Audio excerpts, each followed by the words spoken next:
Hello বন্ধুরা, আসসালামু আলাইকুম। আজকে আমরা তৈরি করতে যাচ্ছি গরুর দম বিরিয়ানি।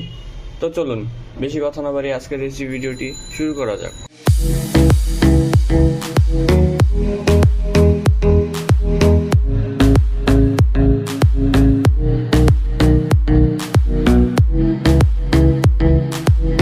এখানে আমরা উপকরণ হিসেবে গরুর মাংস নিয়ে নিয়েছি 1.25 কেজি সমপরিমাণের। এখানে আমরা 700 গ্রাম সমপরিমাণের বাসমতি চাল নিয়ে নিয়েছি। এটা আমরা পানি দিয়ে ধুয়ে নিয়েছি, 10 মিনিটের মতো ভিজিয়ে রেখেছিলাম, এরপর পানিটা ঝরিয়ে নিয়েছি। এখানে আমরা 4 পিস মাঝারি সাইজের আলু নিয়ে নিয়েছি। এখানে আমরা 1/2 কাপ সমপরিমাণের পেঁয়াজের বেরেস্তা নিয়ে নিয়েছি। এখানে আমরা 2 টেবিল সমপরিমাণের আদা রসুনের পেস্ট নিয়ে নিয়েছি। এখানে আমরা 5টা আলু বোখারা, 1 টেবিল চামচ সমপরিমাণের কিশমিশ এবং 1 চামচ চিনি নিয়ে নিয়েছি। এখানে আমরা বিরিয়ানি মশলা নিয়ে নিয়েছি 2 টেবিল চামচ সমপরিমাণের। এখানে আমরা বাদামের পেস্ট নিয়ে নিয়েছি 2 টেবিল চামচ সমপরিমাণের। এখানে আমরা 10-12টা কাঁচামরিচ নিয়ে নিয়েছি। এখানে আমরা সামান্য পরিমাণের ফুড কালার নিয়ে নিয়েছি, আপনারা চাইলে ব্যবহার করতে পারেন, না করলেও সমস্যা নেই। এখানে আমরা গোলাপ জল আর কেওড়া জল একসাথে নিয়ে নিয়েছি 2 টেবিল চামচ সমপরিমাণের। এখানে আমরা মরিচের গুঁড়া এবং ধনিয়া গুঁড়া আর জিরা গুঁড়া নিয়ে নিয়েছি, সবগুলোই 1 চা চামচ সমপরিমাণের নিয়ে নিয়েছি। এখানে আমরা 250 গ্রাম সমপরিমাণের লিকুইড দুধ নিয়ে নিয়েছি, এরপর এর ভিতর সামান্য পরিমাণের স্যাফরন বা জাফরান দিয়ে দিয়েছি। এখানে আমরা 1 কাপ সমপরিমাণের পেঁয়াজের কুচি নিয়ে নিয়েছি। আমরা এখানে আড়ঙের ঘি নিয়ে নিয়েছি, আমরা 1 টেবিল চামচ সমপরিমাণের ঘি ব্যবহার করব। এখানে আমরা 2টো তেজপাতা ছিঁড়ে নিয়েছি। এখানে আমরা কাবাব চিনি নিয়েছি 8 থেকে 10টা। এখানে আমরা শাহি জিরা নিয়ে নিয়েছি 1 চা চামচ সমপরিমাণের। এখানে আমরা 4টা ছোট এলাচ এবং 2টো বড় এলাচ নিয়ে নিয়েছি। এখানে আমরা জয়ত্রী নিয়ে নিয়েছি সামান্য পরিমাণের। এরপর এখানে আমরা একটা জয়ফলের 4 ভাগের 1 ভাগ নিয়ে নিয়েছি। এখানে আমরা একটা স্টারেন্স নিয়ে নিয়েছি। এখানে আমরা গোলমরিচ নিয়ে নিয়েছি 10 থেকে 12টা। এরপর এখানে আমরা লবঙ্গ নিয়ে নিয়েছি 10 থেকে 12টা। আর এখানে আমরা দারচিনি নিয়ে নিয়েছি 4 পিস। আমরা এখানে গোটা মশলাটা একটু কম নিয়ে নিয়েছি, কারণ আমরা আবার এখানে গুঁড়া মশলা নিয়ে নিয়েছি, এই কারণে আমরা গোটা মশলার পরিমাণটা কমিয়ে নিয়েছি। এখানে আমরা 2 টেবিল চামচ সমপরিমাণের টক দই নিয়ে নিয়েছি। এখানে আমরা লবণ নিয়ে নিয়েছি, লবণ স্বাদ মতো। আমরা একটা প্যান নিয়ে নিয়েছি মাংসটা ম্যারিনেট করার জন্য। এখানে আমরা এই প্যানের ভিতর পেঁয়াজের বেরেস্তা তৈরি করেছি, এই কারণে সামান্য পরিমাণের তেল আপনারা দেখতেই পাচ্ছেন, যাকে এটা কোনো ব্যাপার না। আমরা মাংসগুলো দিয়ে নিচ্ছি প্যানের ভিতর।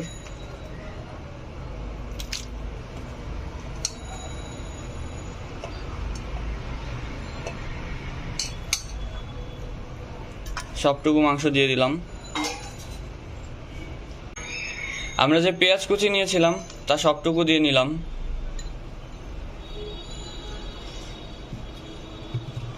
এরপর যে আদা রসুনের পেস্ট নিয়েছিলাম সেটাও সবটুকু দিয়ে নিলাম। আমরা যে বাদামের পেস্ট নিয়েছিলাম সেটাও দিয়ে নিলাম, সবটুকুই দিয়ে নিয়েছি। আমরা যে গুঁড়া মশলা নিয়েছিলাম মরিচ, ধনিয়া আর জিরা, সেগুলো সবটুকু দিয়ে নিলাম। এরপর যে গোটা মশলাগুলো নিয়েছিলাম সেখান থেকে অল্প অল্প করে দিয়ে নিচ্ছি। গোটা মশলা আমরা সবটুকু এখনই দেব না, আমরা সেখান থেকে সামান্য সামান্য করে দিয়ে নিচ্ছি।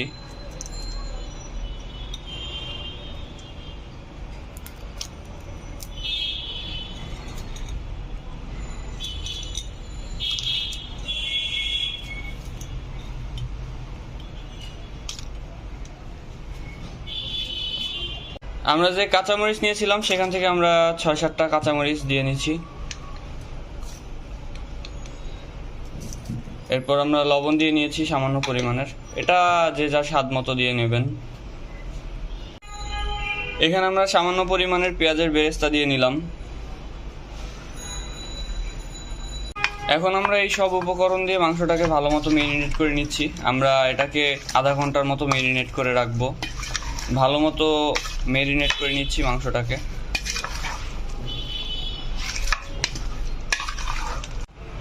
বিরিয়ানি তৈরির ক্ষেত্রে মাংসটা সবসময় একটু বড় রাখার চেষ্টা করবেন। আমাদের মেরিনেট করা হয়ে গিয়েছে। ফিরে আসছি 30 মিনিট পরে। ফিরে এসেছি 30 মিনিট পরে। আমাদের মাংসটা রেডি হয়ে গিয়েছে। এখন আমরা কিচেনে চলে যাব এবং মাংসটাকে ভালো মতো প্রসেস করে নিব। আমরা মাঝারি আঁচে মাংসটা বসিয়ে নিয়েছি চুলায়। আমাদের এখানে আগে থেকেই যেহেতু তেল দেওয়া ছিল, তাই আর নতুন করে তেল দিতে হয়নি। আমরা এটাকে ভালো মতো কষিয়ে নেব।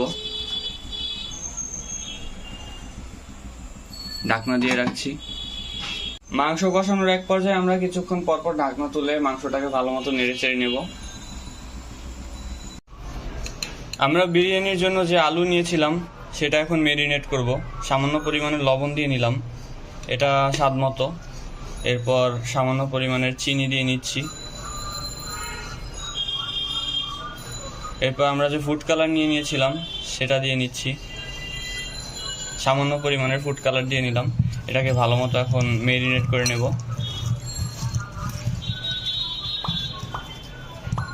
আমরা আলুটা মেরিনেট করে নিয়েছি। আমরা আলুর ভিতরে যে চিনিটা ব্যবহার করেছি সেটা ব্যবহার করলে আলুটা একটু মজা হয়। আপনারা চাইলে ব্যবহার করতে পারেন, না করলেও সমস্যা নেই। তো চলুন এখন আলুটাকে ভেজে নেওয়া যাক। মাংসটা কষানোর এক পর্যায়ে আমরা ঢাকনা তুলে মাংসটাকে ভালো মতো নেড়ে চেড়ে নিচ্ছি।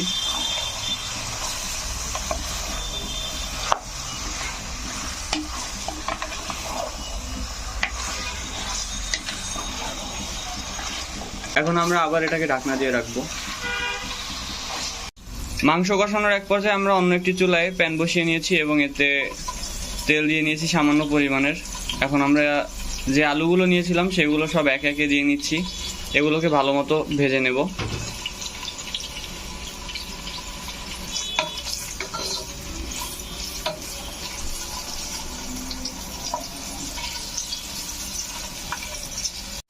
আমরা আলুটাকে ভালো মতো ভেজে নিয়েছি। এখন এটাকে তুলে নিচ্ছি। একে একে সবগুলো আলু তুলে নিব। দেখতেই পাচ্ছেন কতটা অসাধারণ হয়েছে।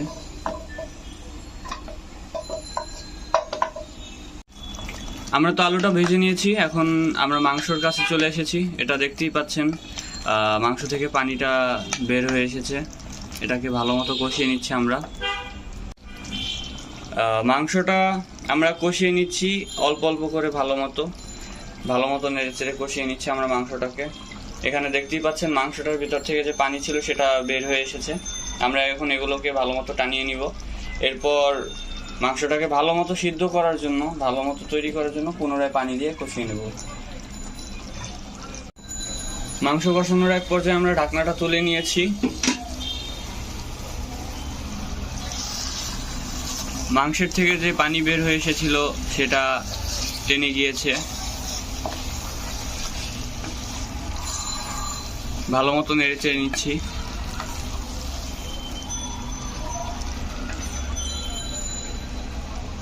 এখন এর ভিতরে আমরা পুনরায় সামান্য পরিমাণের পানি দিয়ে নেব।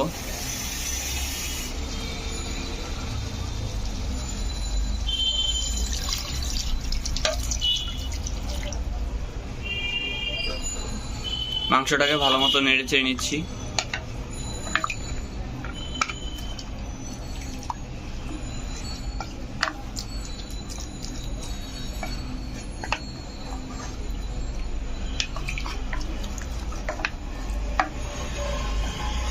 পুনরায় আমরা ঢাকনা দিয়ে রাখবো মাংসটাকে। এখন আমরা অপেক্ষা করব মাংসটা সিদ্ধ হওয়া পর্যন্ত। এর মাঝে মাঝে আমরা ঢাকনাটা তুলে মাংসটাকে ভালো মতো নেড়ে চেড়ে নিব। আমরা পানি ফুটিয়ে নিয়েছি। এখন এর ভিতর যে আমরা বাসমতি চালগুলো ছিল সেগুলো দিয়ে নিচ্ছি।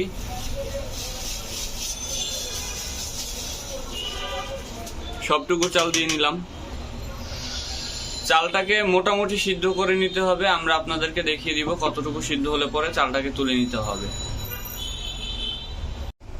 সিদ্ধ করতে দেওয়ার এক পর্যায়ে আমরা এর ভিতর যে গোটা মশলা নিয়েছিলাম সেগুলো দিয়ে নিচ্ছি। সবগুলো না, সামান্য সামান্য করে দিয়ে নিচ্ছি।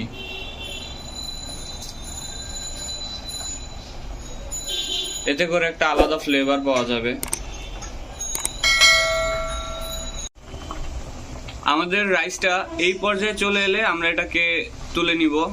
আমরা এটাকে 8 মিনিট যাবত সিদ্ধ করেছি ভালো মতো, তো এখন আমরা এটাকে তুলে নিচ্ছি। আমরা এখন রাইসটাকে তুলে নিয়ে পানি ঝরিয়ে নেব ভালো মতো করে। আমরা রাইসের পানি ঝরিয়ে নিয়েছি, দেখতেই পাচ্ছেন।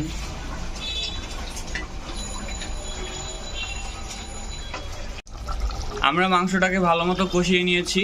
এই পর্যায়ে আমরা যে টক দই নিয়েছিলাম সেটা দিয়ে নিলাম। আমরা যে কিশমিশ নিয়েছিলাম সেখান থেকে সামান্য পরিমাণে কিশমিশ নিয়েছি, সেটা দিয়ে নিলাম। এখন আমরা 1 চা চামচ সম পরিমাণের বিরিয়ানি মশলা দিয়ে নিচ্ছি।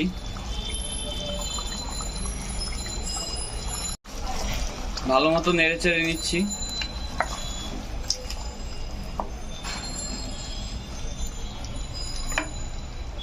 আমরা যে আলুগুলো ভেজে নিয়েছিলাম সেগুলো এখন দিয়ে নিলাম এর ভিতর।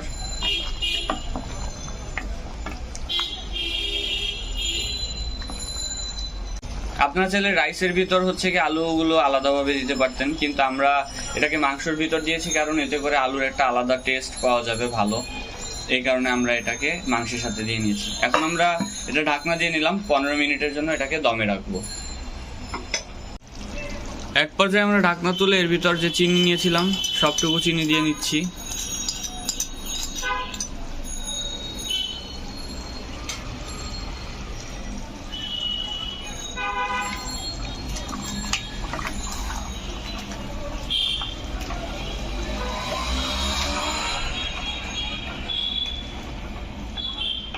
ভালো মতো নেড়ে চেড়ে নিচ্ছি।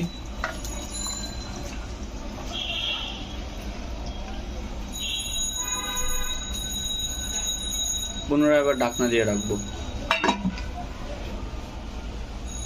ফিরে আসছি 5 মিনিট পরে। ফিরে এসেছি 5 মিনিট পরে। আমরা এখন ঢাকনাটা তুলে নিব।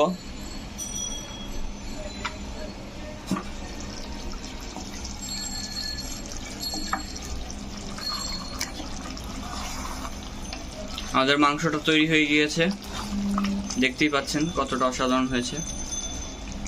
তেলটা উপরে চলে এসেছে।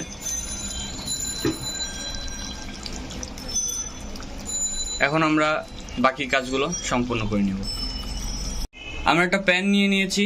এখন এই প্যানের ভিতর আমরা যে রাইসটা সিদ্ধ করে রেখেছিলাম সেটা দিয়ে নিচ্ছি।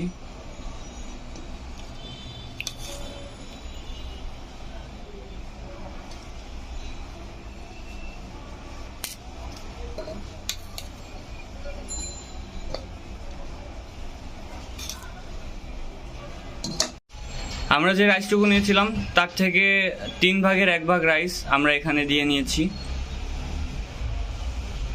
আমরা এই যে লেয়ারটা তৈরি করেছি এখানে আমরা 1 চা চামচ সম পরিমাণের বিরিয়ানি মশলা দিয়ে দিলাম।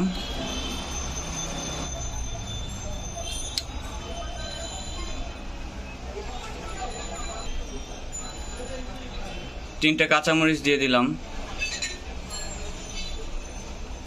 এরপর যে গোটা মশলা ছিল সেখান থেকে সামান্য পরিমাণের গোটা মশলা ছড়িয়ে ছিটিয়ে দিলাম।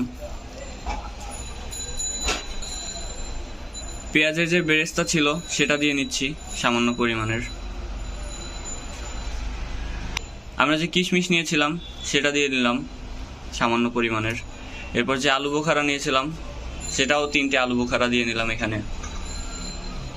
এরপর আমরা যে জাফরান আর দুধের মিশ্রণটা তৈরি করেছিলাম সেটা দিয়ে নিচ্ছি, ভালো মতো ছড়িয়ে নিচ্ছি। কেওড়া জল আর গোলাপ জলের যে মিক্সারটা ছিল সেটাও সামান্য পরিমাণে দিয়ে নিলাম। অর্ধেক পরিমাণের মাংস এখানে আমরা দিয়ে নিলাম।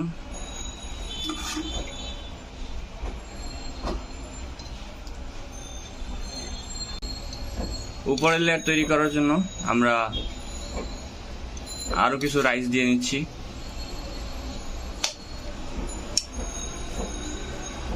আমাদের নিচের লেয়ারে রাইস দিয়ে নিয়েছিলাম, এরপর মাংস দিয়েছি, যে মশলাগুলো ছিল সেগুলো দিয়েছিলাম, এরপর পুনরায় আবার রাইসগুলো দিয়েছি। এখন আবার যে মশলাগুলো ছিল সেগুলো দিয়ে নিচ্ছি।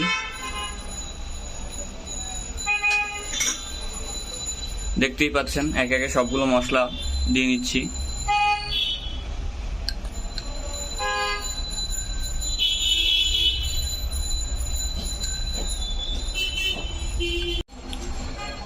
আমরা এক পর্যায়ে এর ভিতর সামান্য পরিমাণের গুঁড়া দুধ দিয়ে নিচ্ছি।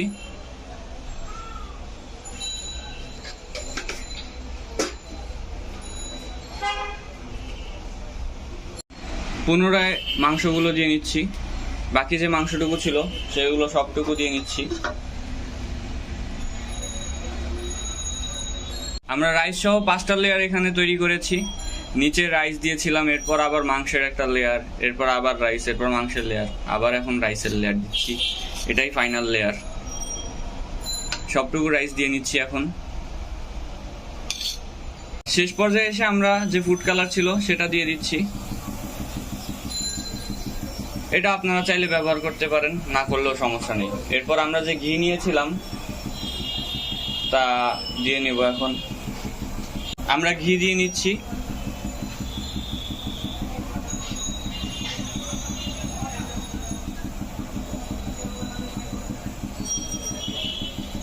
সবটুকু ঘি দিয়ে নিলাম।